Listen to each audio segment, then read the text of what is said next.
we're going to be focused on jobs, economic vitality, and bringing Philadelphia back from this economic crisis.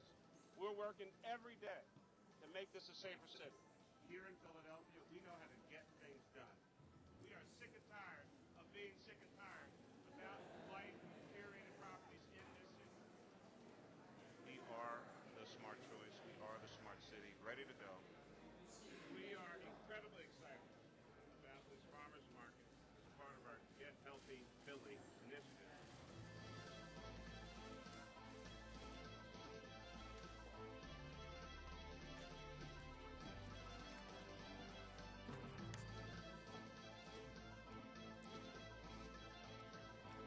Come on over. Keep coming. Keep coming. Where are your guys? Come on over. You're in the back. Yeah. Come on up, guys.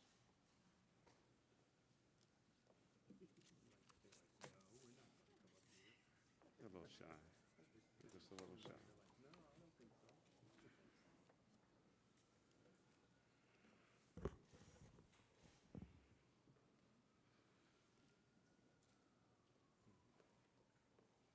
Good afternoon, everyone. And first, again, let me apologize for delaying you.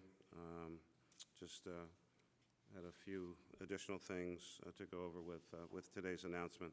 There'll be a series of, I think, significant items of information related to, of course, the World Meeting of Families in September, as well as, of course, the visit by His Holiness Pope Francis as a part of the World Meeting of Families. I'm joined this afternoon, of course, by our Chief of Staff and Deputy Mayor for Public Safety, Everett Gillison, our City Representative and Director of Communications and Strategy, Desiree Peter Campbell, our Director of the Office of Emergency Management, Sam Phillips, the Chief Inspector and Leader of Homeland Security Services and a variety of other services on behalf of Police Commissioner Ramsey, Chief Inspector Joe Sullivan, and one of our other teammates, Giselle Jones, who you all know from the Managing Director's Office, Director of Special Events, could not be here for today. I also want to recognize, of course, Donna Farrell, World Meeting of Families leader, and our Chair, Bob Sharufali. I'm also pleased today to be able to make a variety of announcements with our significant partner in this overall work. And we have many, many partners, but our lead partner, of course, is the United States Secret Service. I'm pleased to introduce, and you'll hear from him shortly, the Special Agent in charge of the Philadelphia office of the U.S. Secret Service, Dave Beach, Assistant Special Agent in charge, Ken Valentine, Assistant Special Agent in charge and the coordinator from Washington, D.C. for the Papal visit, Mike Breslin, and Special Agent Robert Walker.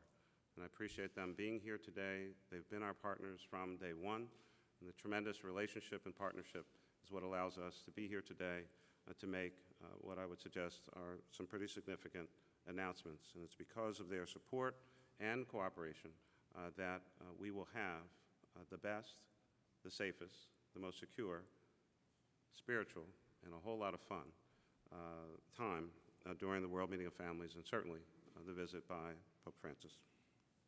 This is our fourth briefing ahead of the momentous World Meeting of Families Convention or Congress in September.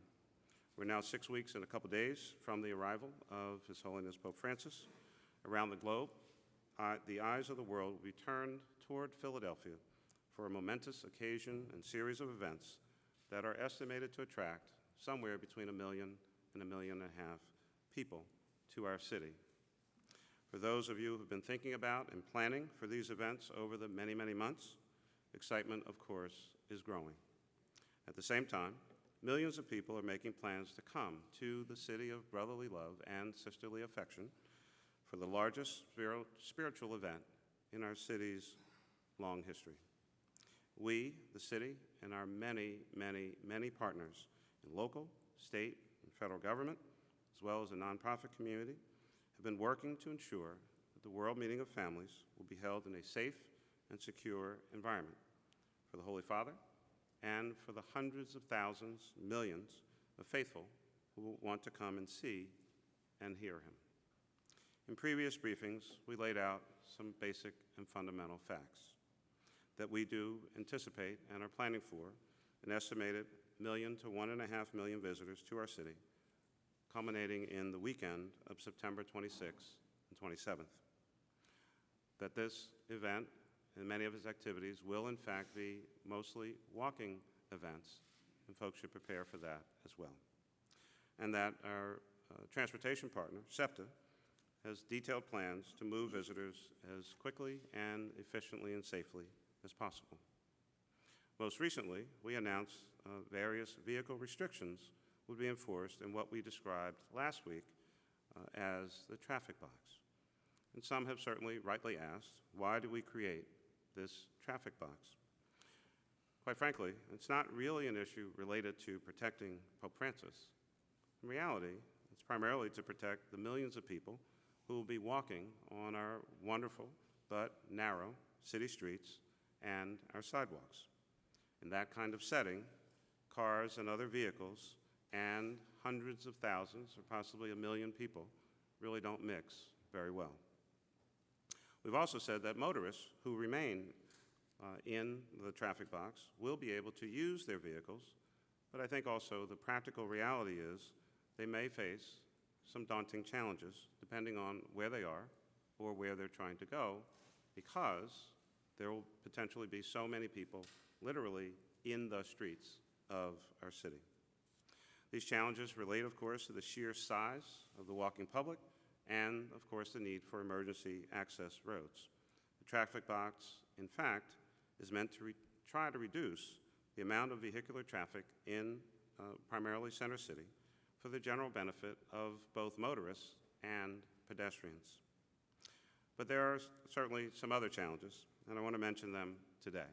And there are wonderful opportunities to take on those challenges and still have an incredible event. As you all well know, the United States Secret Service is our lead agency for security related to the World Meeting of Families and the Papal visit. This huge event has in fact been classified as a national special security event by the Secretary of the Department of Homeland Security. That is a federal designation that is attached to any number of large events that take place in the United States of America. For instance, the Super Bowl, the World Series, national conventions, and the like. Part of that security is, of course, requires the creation of a secure perimeter, a layered buffer, if you will, that protects the venue, and in this case, of course, the many, many people and the Pope. Given the amount of planning that will need to be done by everyone impacted by this event, we're prepared to talk about all of those various boundaries today. You may recall last week, again, we introduced 2 terms and tried to define those terms last week. Today, of course, those terms are still in effect, and there'll be 2 new terms and an explanation of what those terms mean. The secure perimeter will have a fence with entry points where people will walk through a magnetometer. Vehicles will need to be removed from inside this secure perimeter. In addition to this perimeter, there will be a second perimeter established by the Secret Service. That one is referred to as the secure vehicle perimeter. This secure vehicle perimeter will be located outside of or beyond the secure perimeter that I just mentioned a few minutes ago, and will, in essence, protect the innermost area. Once this secure vehicle perimeter is established, all vehicles must be removed from within the secure vehicle perimeter area. What I now want to do is to walk and talk very briefly, and of course there will be many questions, but what I'd like to do is to try to set a certain stage for the next part of my remarks and presentation. You now see the full map, and what I'd like to do is probably wait for a few of you. It appears that more than a few want to take some pictures, so I'll wait for that. And then there are timelines and details. And there are timelines and details that go with all the different colors on the map. And somewhere in the course of the next 24 hours or so, we will get out to the news media in an electronic version, the map, so that you'll have the best possible copy. Again, if you recall from last week, the map that we had up had only two colors on it. The green, which is referred to as the traffic box, and the yellow, which are authorized vehicle access roads. The red line now is officially referred to as the secure perimeter, and the black line is now officially referred to as the secure vehicle perimeter. Obviously, not only a distinction in words, but also a distinction in terms of application.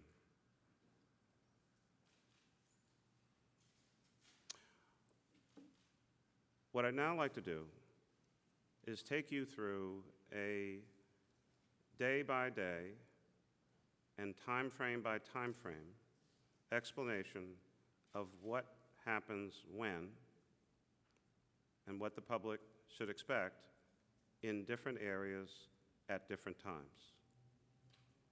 Is everybody good? Okay. On Thursday night at 10 p.m., the area referred to as the Parkway, and everyone knows the Parkway area. The secure perimeter and the secure vehicle perimeter will go into effect and be constructed. On Friday morning at 6 a.m., in the area between 12th Street and to the west to 20th Street, that area will be open to pedestrians only. In the red area, pedestrians will need to be screened. That's the use of the magnetometers. And in the black box, or now referred to as the secure vehicle perimeter, no cars will be allowed. And of course, no cars are actually allowed in the secure perimeter or the secure vehicle perimeter.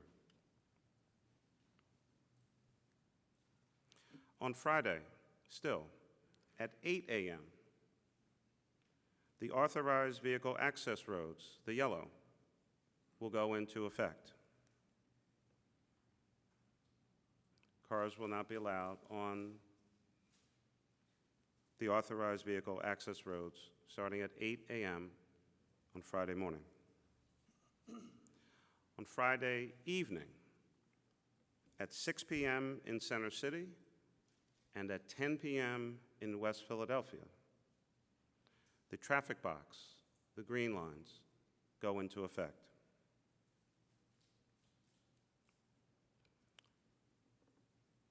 Also, on Friday night at 10 p.m., the area we'll refer to as the Independence Hall area. The secure perimeter and the secure vehicle perimeter will be established on Friday night at 10 p.m.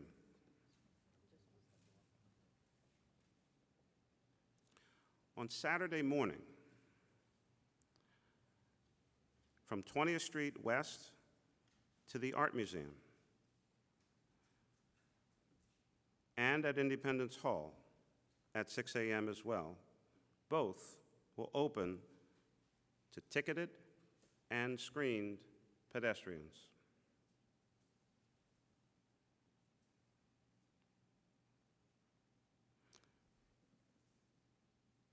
After Pope Francis makes a speech at Independence Hall,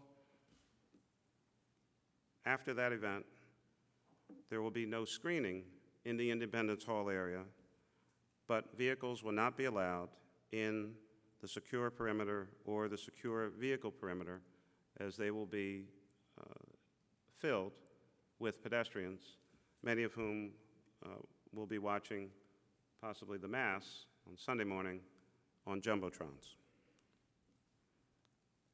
Everything else stays in effect once it's gone into place through Sunday night at least.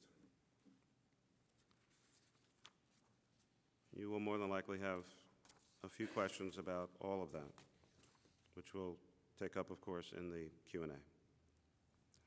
And so now, with these concepts and the broader picture of just how complicated vehicular traffic will be, I have a number of announcements to make today. As you'll recall, last week we announced that the First Judicial District, our city courts, will be closed starting Wednesday, September 23rd, and will reopen on Tuesday, September 29th. The School District of Philadelphia, in an effort to provide consistent and uninterrupted learning opportunities while recognizing important religious holidays and the unprecedented visit of Pope Francis, has proposed the following adjustments for the 2015-2016 academic year. The first day of kindergarten will now be Thursday, September 17th. Due to previously scheduled closures, schools and administrative offices will now be closed from Wednesday, September 23rd, through Friday, September 25th. For Monday, September 28th, appropriate notice of a continuing school closure, like in the case of inclement weather, will be given. On Friday, October 9th, will be a regular school day to make up for one of the days that the district is closed. With regard to Philadelphia city government, starting on Thursday, September 24th, through Monday, September 28th, the city will operate on an essential services only basis. Many city offices will not be open, and we're doing this because we recognize how difficult it may be for many of our own city employees to get to work, depending on their work location. City employees will be briefed by their supervisors as to their work status for those days. City Council President Darrell Clark has announced that City Council's session, originally scheduled for September 24th, has been canceled. For city residents, let's all plan ahead for this historic event. By Friday, make sure you've taken care of much of your personal or critical business, that you've, depending on where you live, that you've gotten your groceries, filled out and received your prescriptions, and have taken care of the things that you need to get done over what will be a very busy and joyful weekend. Now I want to address the city's business community, and I understand that there, for many of you, are significant challenges for your businesses, and in response, the city is marshaling resources to help. Of course, some of our businesses are not necessarily usually open on Saturday and Sunday anyway, so the impacts for their employees may mostly be felt on Thursday and Friday, and possibly even the following Monday, in terms of transportation and other issues. Some businesses, of course, are in the heart of Center City, while others are in the far northeast, northwest, deep in South Philadelphia, and their experience may be less impactful.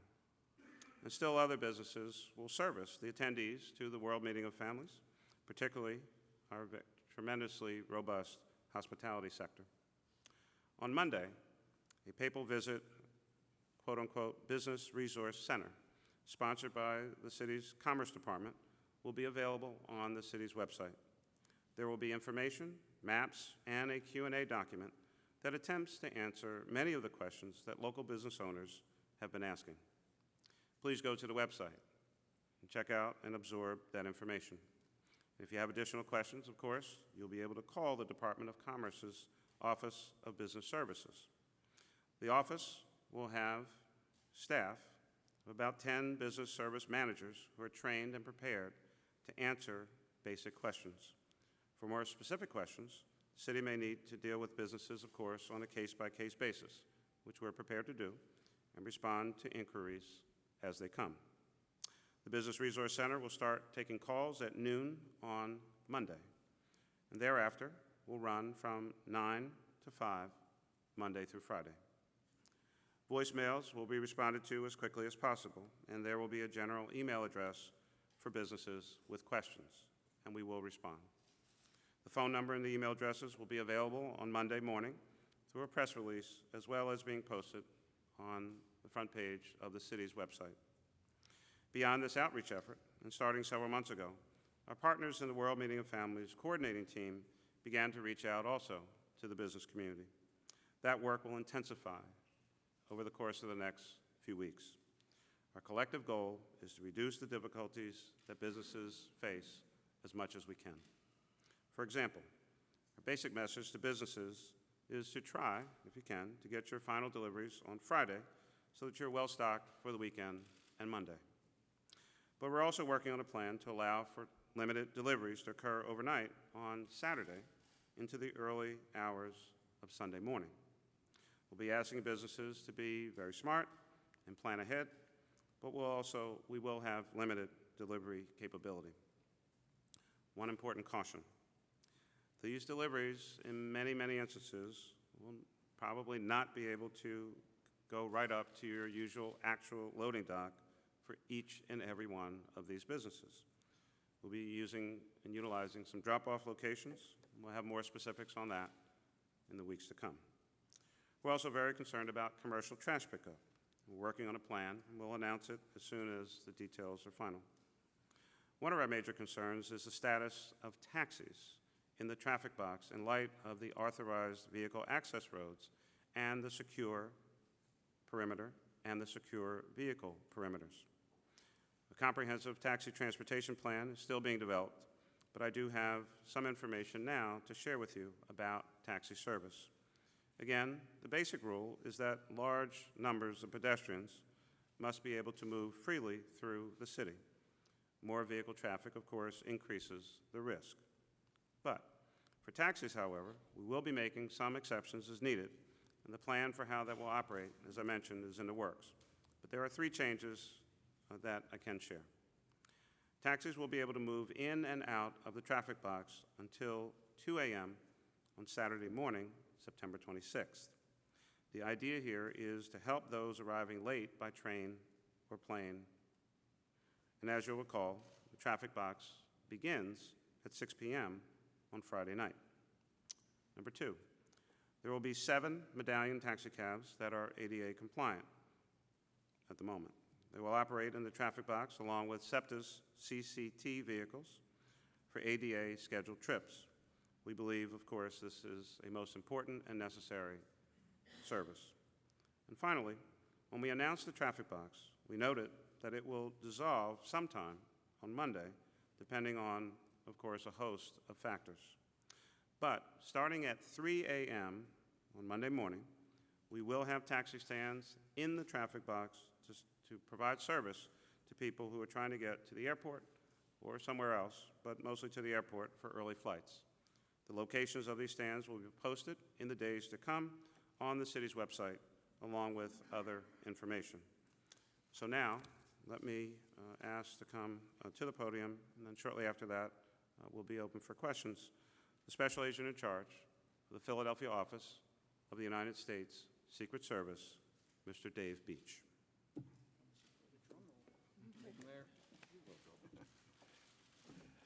Thank you, Mayor. Good afternoon. On behalf of the Secret Service, I'd like to just, first of all, thank the Mayor and the City of Philadelphia for the wonderful partnership we've shared with them, not only throughout the planning of this event, but throughout each and every day that we work together. I would also like to thank the World Meeting of Families, as well as the other 65 or so partners that we're working with to plan the security for this event. We look forward to a safe and secure event, not only for the Holy Father, but for all those that are participating, working, viewing, anybody who's involved with this. We look forward to a safe and secure event, but mostly we look forward to the City of Philadelphia showcasing itself to the world, and we look forward to an enjoyable event. Thank you. I have his name right here. I was focused on the, come to call the Papal 5. But we would not be able to make today's announcement with regard to the many aspects of our relationship and support for the business community without the leadership of Deputy Mayor for Economic Development, Alan Greenberger, and his team. The folks at the Commerce Department have responded in a spectacular fashion, which for us is pretty much standard and normal, but nonetheless, a great, great response, and I appreciate Alan and his team stepping up and responding to the call in such great fashion. Alan, thank you very, very much. With that, begin to try to answer any questions that you might have. So, Dave? Given all this and the comments made by New Jersey transit officials this morning, I don't know if you probably heard what they had to say as rather than Not really. about Yeah. coming to Philadelphia. Yeah. Do you expect anyone to show up to see the Pope? Well, Dave, that was cute. I actually don't know all the things that the folks in New Jersey said. I was in another meeting talking about actually these issues. I don't exactly know what I don't even know who said what, but I've heard about some items.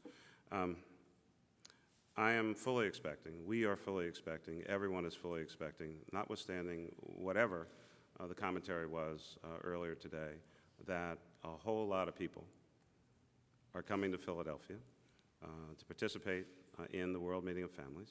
I think, Donna, it's okay to announce what I heard at a committee meeting the other day. You know, again, of course, we talk about the World Meeting of Families Congress. That's the big event, and then now, of course, we have a bigger event with Pope Francis coming. But the Congress itself has now exceeded, from a registration standpoint, has exceeded all other World Meeting of Family Congress events that have taken place. That's first.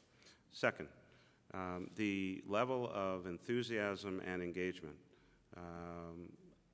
across the city, across the country, and around the world is significant. And so, you know, I've not talked to anyone from New Jersey about their concerns. Not a one has called, except the great partnership that I share, and I have talked with her, Mayor Dana Redd in Camden, who is enthusiastic about this event. She's a tremendous partner with us on any number of things that take place. And so, I mean, I'm not going to comment on something that I did not hear firsthand. I think that, you know, we will continue to work with our partners in New Jersey, help them answer any questions, help them to best understand, better understand what we're doing, what we're trying to accomplish. We really are partners in this work, and we're heavily dependent on their support and cooperation. So, yeah, I think that's at the moment the most I can say about comments that I don't know where they came from, I don't know what they're about. You know, some of the things that have been said in the past from the New Jersey side, unfortunately, have been inaccurate in a variety of regards, and I think I'll stop there. Yes? For some of the smaller businesses, they want a piece of this multi-$100 million economic development that's coming to the city, but they're also very concerned about how they get their employees in. They can't get deliveries to their doors. What do you say to them now? They're still waiting for the questions to be answered. They need to wait till Monday to scan the website. How are they getting their employees here? What are your pieces of advice for this? Well, here's the thing. I mean, I appreciate the question, and I mean, I have no doubt that you'd be able to, you know, find someone, depending on where they are, in the, you know, traffic box or, you know, secure perimeter. But again, with facts. The U.S. Secret Service, in partnership with the Philadelphia Police Department, our own Commerce Department, and the World Meeting of Families, have actually talked to many, many, many businesses in at least the most affected area. U.S. Secret Service has had a significant presence by way of agents brought to Philadelphia specially for this purpose. And they have literally been going door to door in the downtown area, talking to building owners, talking to store owners or business owners, asking very fundamental questions. What are your normal business operations pretty much Friday, Saturday, Sunday? What do you normally do with regard to deliveries? How do your employees primarily get to your business? Are they walking? Are they on bikes? Are they taking mass transit? Do they drive? All of those kinds of issues. And we've had a lot of contact with a lot of businesses. There's no doubt in my mind that we have probably not talked to each and every one of them. And again, the Business Resource Center, I think, will be very helpful. At the same time, as I mentioned earlier, I think as more of this information gets out, again, in the next 24 hours, we expect to get you an electronic copy of the fuller, this is the map. We also know that our business community is tremendously resourceful. So, for instance, 20-inch snowstorm. Businesses that are open even over the course of the weekend. I mean, they have plans already in place for how they deal with those kinds of significant events. And in many instances, we will benefit tremendously from their own experience. And if they have plans and ideas and how they deal with the inconveniences that happen in an unplanned way, we will utilize, to the greatest extent possible, that information that they have. They're our partners. It's our job and responsibility to do everything we can to be as least disruptive as possible, and to make sure if they're going to be open, that they're able to operate with a high level of efficiency. So we're going to work with them. Mike? I just want to be sure I'm clear that two red boxes Mm-hmm. are entirely fenced. Is that correct? The red is referred to as the secure perimeter. Those are areas where, to access the secure perimeter, you will have to go through a magnetometer. There will be a series of them, and then to prevent people from, to, in essence, direct people to the magnetometer, there will be some form of fencing or blockage to create the perimeter such that you have to go through, to get into the secure perimeter area, you will have to go through a magnetometer at any number of points up and down those two areas. And again, they're to some extent separate, but they're doing the same thing, either the Ben Franklin Parkway up to a certain point or the Independence Hall area. So to get into the secure perimeter, you will have to go through a magnetometer area staffed by the U.S. Secret Service, and you won't be able to access it by any other means. And are you concerned at all about long lines at those magnetometers, about the needs of those with disabilities or seniors, and maybe being able to get in front of the line elsewhere? First, all of the magnetometer areas or entry points are ADA compliant. Second, it's one of the reasons why on the days when they quote-unquote open up, they're opening at 6 a.m. In the morning to allow for a maximum amount of time for people to make their own decision as to when they want to access. At any number of events that are nowhere near this size or magnitude, often when you have magnetometer utilization, again, President Obama comes to town, there are areas where people want to go. Invariably, there will be some amount of lines, but there will be a lot of magnetometers out there. The U.S. Secret Service is very efficient in their work, but depending on, the time, at one point in time of the day, there might be very little activity. At another point in time of the day, there could be a lot of activity, but folks will decide, how they want to access the site. Are there restrictions on what people that will do those magnetometers can bring in? Well, there are the obvious, there are the obvious restrictions on what you can bring in, but I'm sorry. Food, water is fine. Packages, I'm being serious. Packages depending on what's in the package, but yeah, food, water, all those kinds of things, sure. Yeah, but you still have to go through the magnetometer. Right, I'm sorry. Yeah. And we'll publish a list, of course, which probably will not be exhaustive, but it'll be big, of either do's and don'ts or what you can bring, what you can't bring, just to kind of get it in people's mindset. Yes? Will every street be open outside of the secure perimeter zone? One of the questions I've heard from small businesses, particularly eateries that want to remain open, Mm-hmm. is they have no idea, you've not been able to get this answer from anybody, even What? Secret Service, who you're visiting them, What's the question? as to whether every street outside of the secure vehicle perimeter will in fact be usable during this winter by cars. Every street outside of the secure vehicle perimeter area is open. To vehicular traffic, except the authorized vehicle access roads. The authorized vehicle access road is within the green traffic box. And how many are those major arteries? Is there a map of Yeah. those? So, well, yeah, you're looking at them. So, for instance, I know at least this one part of the map. So the southern green line, and we gave these boundaries last week, but the southern green line is South Street. The street to the north, which is the westbound yellow line, is Lombard. The top line, which starts to get a little tricky, but again, for my memory, the northern boundary on the eastern end of that map is, I believe, Spring Garden Street, which then connects into, I believe, Ridge Avenue, which ultimately leads to Girard Avenue, right? And then it's river to river. So that's just the area, again, that we've talked about. If you're in the box or out of the box, and you can drive around in the box, but if you leave the box, can't come back in.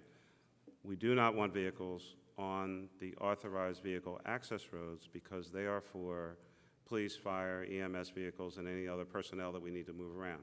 So even though those streets are within the traffic box, they are not available for private vehicles, but everything else outside of north and south, outside of east and west, outside of the secure vehicle perimeter, all of those streets are open. The caveat, of course, is they're open, but there could be 500,000 people in various areas. So again, if you're a motorist, and especially for people who live and work in the traffic box, while you're certainly free to move your vehicle around in the traffic box, we want to again ask people to really exercise a lot of caution. If you find yourself in a situation where you're driving down the street and there are 5,000 folks in front of you, at some point, you got to make a decision as to what you're going to do. Streets are open, technically, but maybe impassable, So we want people, again, to use good judgment. Over on the side here, yes. You mentioned this is a big walking event, and I think you touched on this a little bit. People that are in wheelchairs or disabled, elderly, older folks want to come and see the Pope. Accommodations for them, some apps say 4 or 5 mile walks, possibly to New Jersey, but what can they do kind of thing? So, a part of that, and we're still obviously working on aspects of that, but many of the same folks you're talking about are choosing to come to the event. They know that they're going to have to walk or somehow otherwise, not in a vehicle, get from whatever point A they are to the point B they're trying to access. And that is, again, a part of the personal planning that has to go into this for how any individual is going to experience the World Meeting of Families.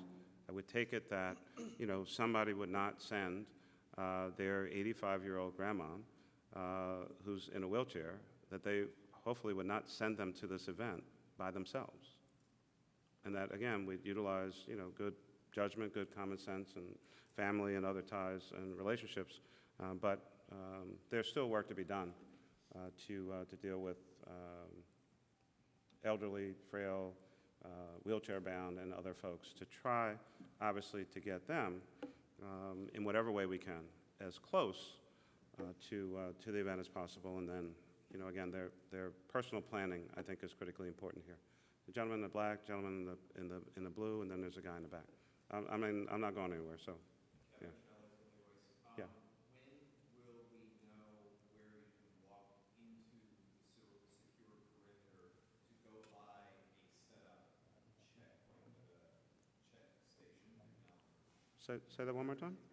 You won't have a magnometer at every street end on the inner circle. You'll have portals or...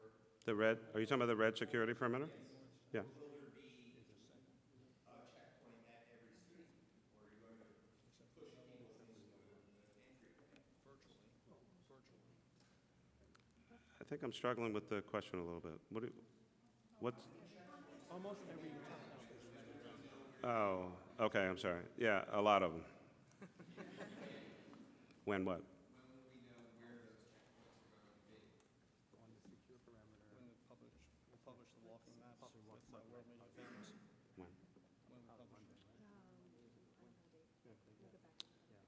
We expect to publish some quote-unquote walking maps, if you will, to pretty much answer that question probably somewhere within a week or so. Yeah. I mean, but again, you know where we are from a calendar standpoint. I don't know that anyone's really planning on which checkpoint they're going to go through at the moment, but there will be a map. I mean, we obviously have to try to direct people to those locations, but there'll be a lot of magnetometers and portals, as you call them. Yes, sir. Can we talk about the restrictions within the vehicle perimeter itself? Will parked cars be removed from that area, or is it just that the car will not be allowed to drive? We'll give people notice to remove their vehicles first, prior to, actually in the week before. But there can be no vehicles in the secure vehicle perimeter area. No vehicles. So it's not just that they can't drive in there, they can't be in there.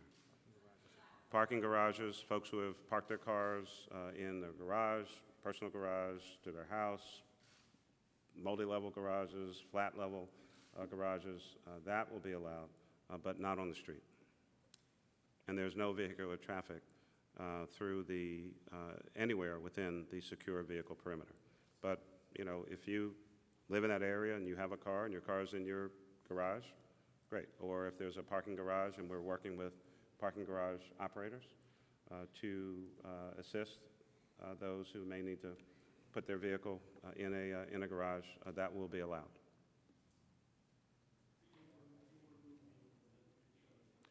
If we have to, we hope to not have to do that. But again, from a safety standpoint, we cannot have vehicles in that area, and if necessary, we will move them, relocate them. Let me get the gentleman back there, his arm is going to fall off if I don't, and now he's not paying attention. Yeah, that's all right.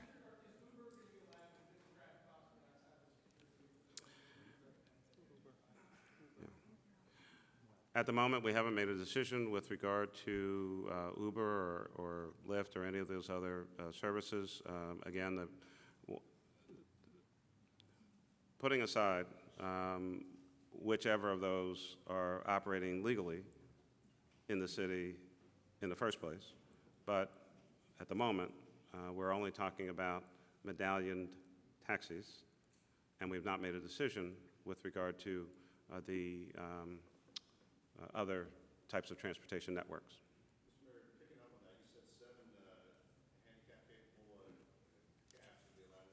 Is that 7 cabs only, or 7 accessible cabs plus however more you decide on later on? Yeah, the number I gave was specifically with regard to the ADA compliant cabs on that particular issue. We do not have a number at the moment on all the rest of the quote-unquote cab fleet, if you will. And one other thing, you mentioned the earliest restrictions would be at 10 a.m. on Thursday in the Parkway area.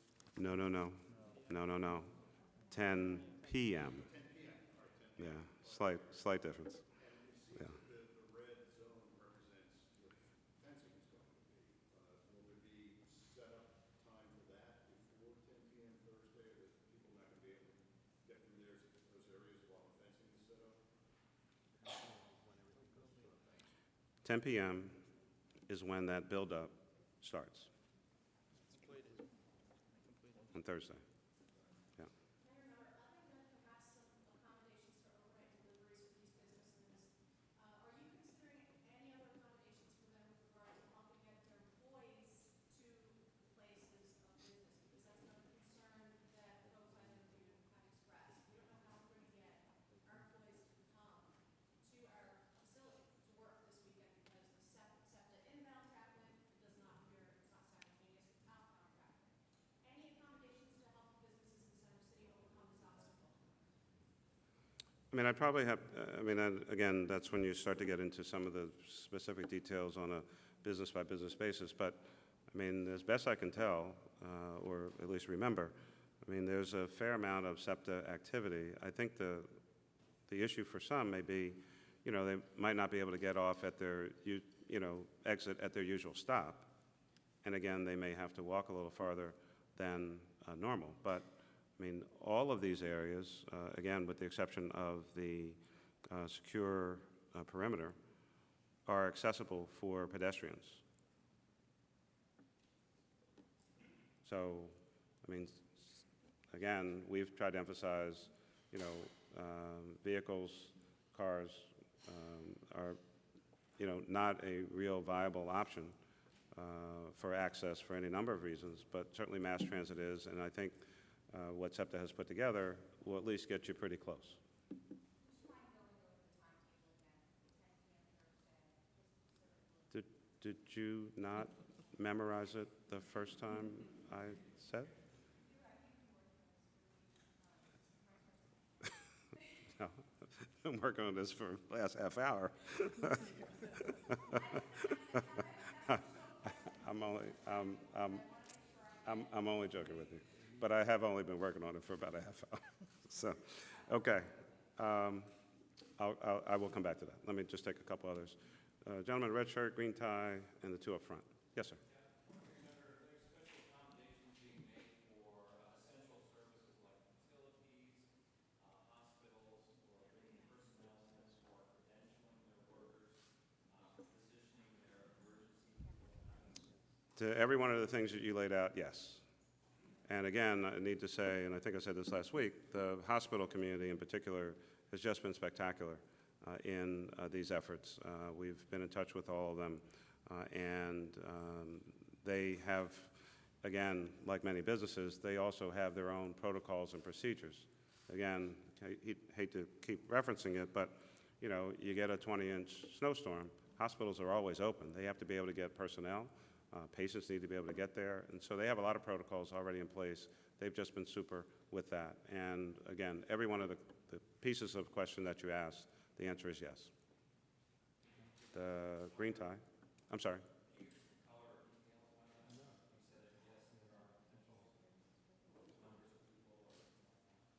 When you say numbers, what do you mean? Yeah, I mean, you said that that's all being accommodated. Can you give us some more details about that? I'm not sure. I don't know how many people work at Pennsylvania Hospital or at Jefferson. I mean, you know what I mean? But they are taking care of their folks, and that's what they've explained to us, and I trust them. Yeah, but I mean, I don't know how many people work at a hospital, but they're working with their doctors, nurses, medical personnel, all other staff directly with their own employees. And again, in many instances, we expect that other businesses will do the same. Yes, sir. I'm sorry, the gentleman in the green tie. Then I'm coming back to both of you up front. Yeah. Specifically on Friday and Monday, how they accept the run normal when you out on the Sunday? I know there'll be service restrictions. I have no idea. I think that's... I got to be honest, I don't remember off the top of my head, but I believe SEPTA has, I think they have all that information on their website. I think, I'm pretty sure. The two gentlemen up front, and then I'll come back to you, Julie. How long will it take to get 25 new people through the magnetometers? And what kind of guidance are you offering people in terms of, like, how much quicker they should show up? Yeah. Well, to be honest with you, I don't exactly know that all 1.5 million people could fit on the Ben Franklin Parkway in the first place. So there's no particular expectation that all of those people are going to get a magnetometer screening.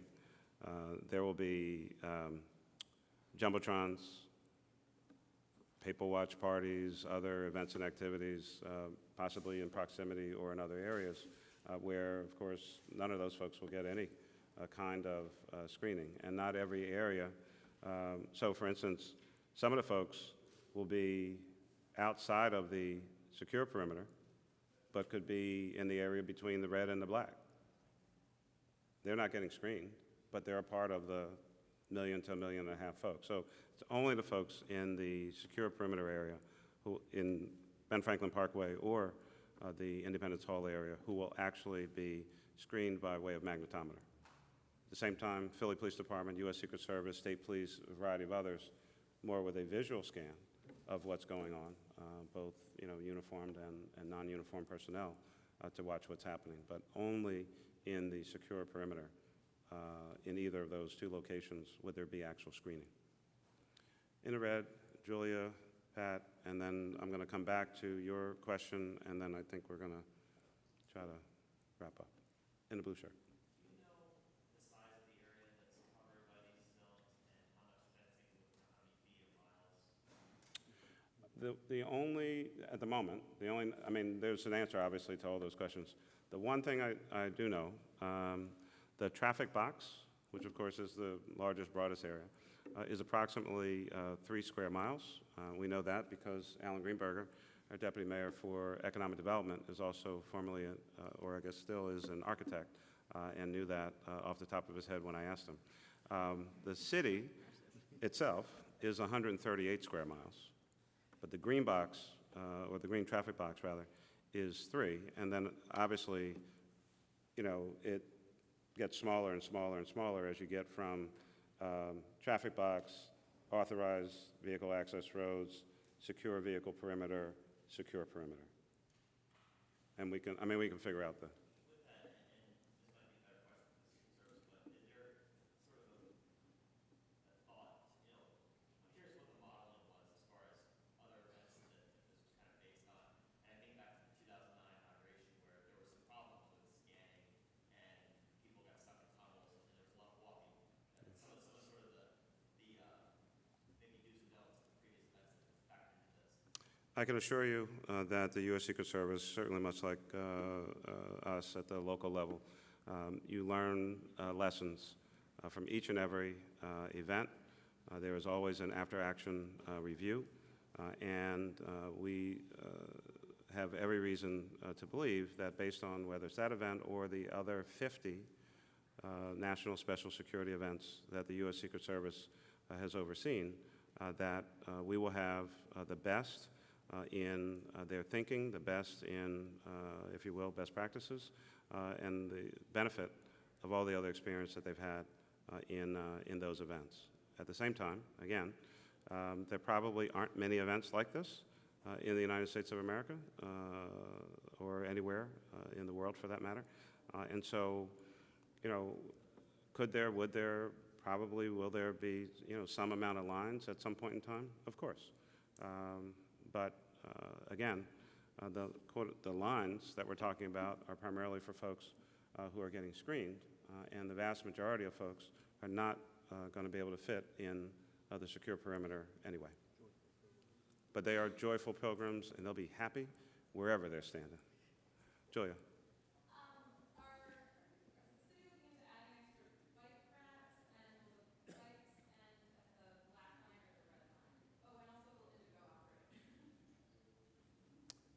You got a couple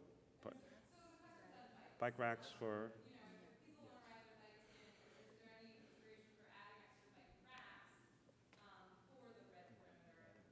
And then I'm also wondering if Indigo would be appropriate. Well, first of all, Assuming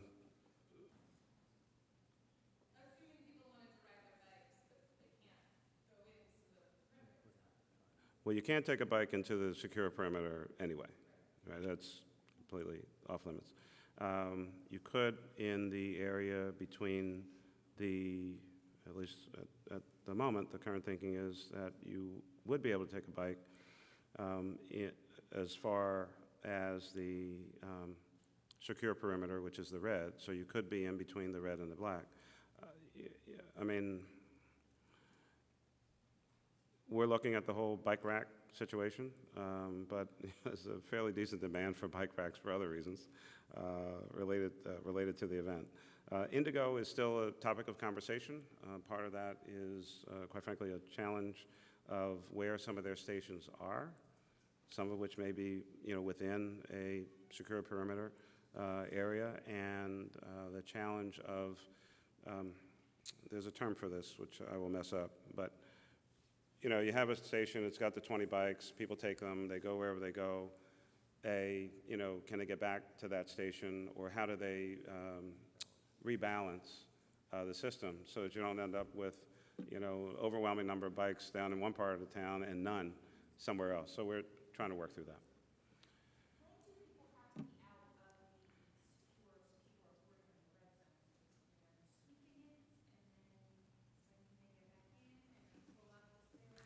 So why don't I answer that in the context of going back through to your original question, which I think will help to answer. So Thursday night. Yeah, I'm sorry, Pat. Yeah, no, you're right. And then I'm going to come back to you. I'm sorry. Do you worry that potential visitors are being scared away by all these security measures? Well, I mean, I worry about everything. But I think that this is an incredible moment in the history of this city. And, we are open and welcome every, reasonable, rational question, any critique of this plan, that plan, the other plan, why'd you decide X versus Y, all of those kinds of things. I think there are two things that truly concern me the most beyond safety, security, all of those things. But to narrow down to your question, there are two real elements here. The first is that accurate, correct information is the information that's communicated out to the local public, to the pilgrims, and people around the world. We had, at least one press conference where I think I spent most of the time knocking down inaccurate information, which quite honestly is not particularly helpful. There's a team up here. We're all available and accessible. If you have an information request, if you heard something, if there's a rumor, if there's a this or that or the other thing, just ask us. But what we've seen in many instances, unfortunately, is any number of news reports that I think about 99.9% of the time attributed to unnamed, uninformed, and in some instances unprofessional sources have been wrong. And so then each of us wastes our time battling back and forth about inaccurate information when all I can do is ask you to just ask us. And after today, we're pretty much able to answer any question that we can answer. Some things are still in progress. When we talk about taxis, I don't have a complete answer on taxis. We're still talking about, the sick or the old or the frail or, people in wheelchairs and all those kinds of things. But, there are very few mysteries here at this point. So, we have the information, we'll give it to you. So that's the one, just accurate reporting. The critique, that goes with the job. I understand that. This is not about me. It's not about us. But it is about accurate reporting. So that's my one request. The second is, will there be challenges? Yes. Will there be some inconvenience? Yes. Will there be disruption in your life, depending on where you live and all those kinds of things? Yes, yes, yes, on down the line. But come on. This is a moment for us to shine and to be excited and to be as supportive and demonstrate a level of civic pride about an event that is a once-in-a-lifetime opportunity. And we should really, celebrate that and extol that and be excited about it. And some of the reports, to be brutally honest with you, some of the reports, for whatever reason, certainly have had the potential to, quote-unquote, scare people. But that, again, is often based on inaccurate information, rumor, innuendo, agendas, whatever the case may be. Come on. Hey, Philadelphia. As the saying goes, of all the cities in all the countries around the world, the Vatican chose Philadelphia. We should be excited as we can be about that and really take it as a badge of honor and civic pride and what it says about our great city and who we are as a people and our capacity and the confidence that others are showing in this great town. It's a birthplace of freedom, liberty, and democracy. This is the place that people chose to write the Declaration of Independence and our Constitution. It's a very special place, and we should be excited about that. So, you know, a lot of pushing and shoving and all this other stuff going back and forth. 40-plus days out, I think we fully have the ability and the opportunity to kind of recalibrate, send a very, very different message. We're excited, we're open for business, we're doing things. And yes, when you put 1.5 million people, you know, on top of 1.5 million over the course of a weekend, you know, there'll be some challenges. But we can do it. We're Philadelphia. So, go back to you. So, Thursday night at 10 p.m. on the Ben Franklin Parkway, the secure perimeter and the secure vehicle perimeter will be in effect.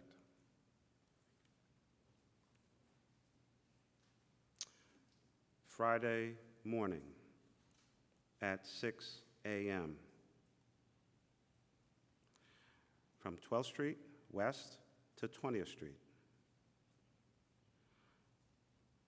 The secure perimeter will be open at 6 a.m. for pedestrians only, and they will be screened in the secure perimeter area. Vehicles are not allowed in either the secure vehicle perimeter or, of course, the secure perimeter. That's 6 a.m. Friday morning. At 8 a.m. Friday morning,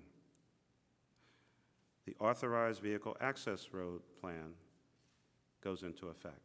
That's the yellow. At 6 p.m. in Center City and at 10 p.m. in the West Philadelphia section, on the other side of the Schuylkill River,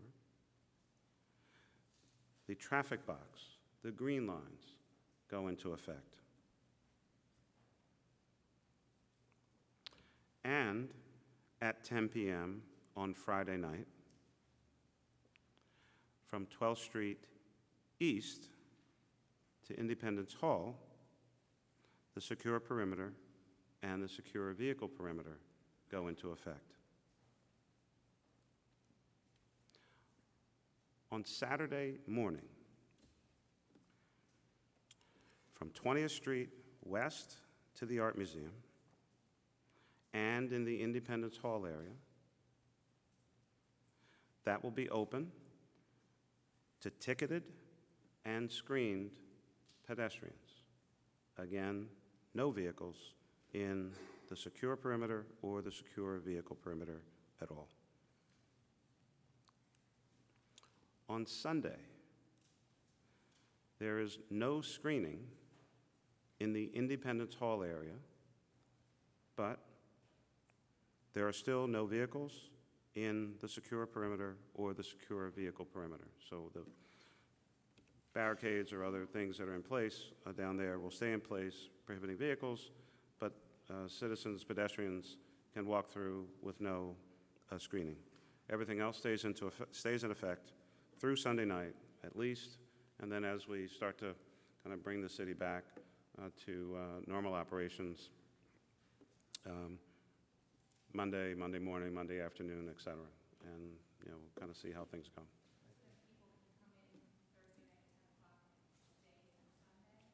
No.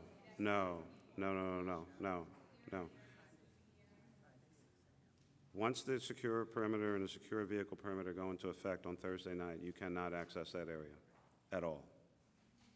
It opens to folks at 6 a.m. the next morning on Friday.